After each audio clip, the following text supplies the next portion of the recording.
வணக்கம். இது நம்ம கிச்சன். இன்னைக்கு நம்ம கிச்சனில் என்ன பண்ண போகிறோம்னாக்க எல்லா காய்கறியும் போட்டு ஒரு கதம்ப சாம்பார் வைக்க போகிறோம். இன்றைக்கி நான் எண்ணெய் விட்டுருக்கிறேன். எண்ணெய் விட்டு கடுகு போட்டுருக்கேன். நீங்கள் எந்த எண்ணெய் வேணாலும் விட்டுக்கலாம், நல்லெண்ணெயோ கடலெண்ணெயோ எது வேணாலும் விட்டுக்கலாம். எண்ணெயை விட்டுண்டாச்சு. 2 வெந்தயம், 2 மிளகாய் வத்தலை போட்டுக்கணும்.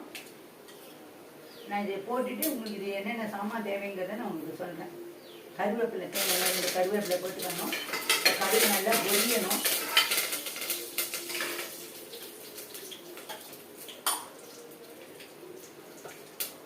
இதுக்கு என்னென்ன சாமான் தேவை அப்படின்னாக்கா எல்லா கதம்ப காய்கறியும் தேவை. இன்றைக்கி வெங்காயம் சேர்த்துலாம், தக்காளி, குடமிளகாய், பரங்கிக்காய், கத்திரிக்காய் இதெல்லாம் போட்டிருக்கேன். இந்த அளவுக்கு புளி வேணும். இதில் கொஞ்சம் உப்பு வெல்லம் இருக்குது, பெருங்காய தைலம், கருவேப்பிலை. இப்போ நம்ம இதெல்லாம் போட்டாச்சு. இப்போ நம்ம ஒரு காயாக போடணும்.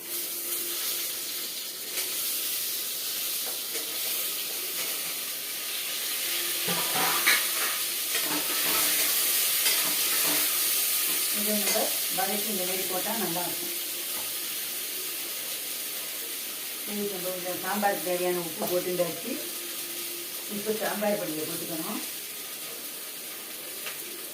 சாம்பார் பொடி வச்சுட்டு இன்னொரு நாள் நான் போடணும். இவ்வளோ போட்டாச்சு. இதுக்கு தேவையான அளவு, இதில் நம்ம அளவுக்கு சாம்பார் வைக்க போய் அதுக்கு தேவையான அளவு போட்டுருக்கேன். இப்போ தனி மிளகாத்தூள் கொஞ்சம் போட்டுக்கணும். தனி மிளகாத்தூள் போட்டுருந்தா அது ஒரு டேஸ்ட் நல்லாயிருக்கும். இப்போ கொஞ்சம் பெருங்காயத்தை வச்சு நம்ம இதில் விடணும்.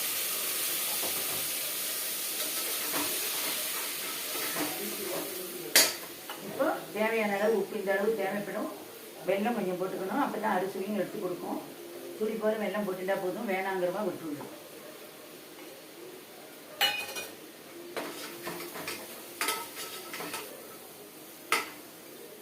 இந்த அளவுக்கு புளி எடுத்துட்டுருக்கேன்.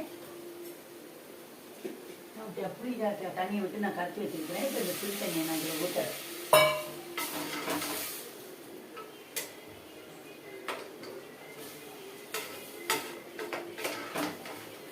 நல்லா கொதி வரணும். நம்ம இன்னைக்கு வைக்கிறது குயிக் சாம்பார் அப்படிங்கிறதுனால இது எல்லாத்தையுமே போட்டுட்டாச்சு. குயிக் அண்ட் டேஸ்டியாக இருக்கும்.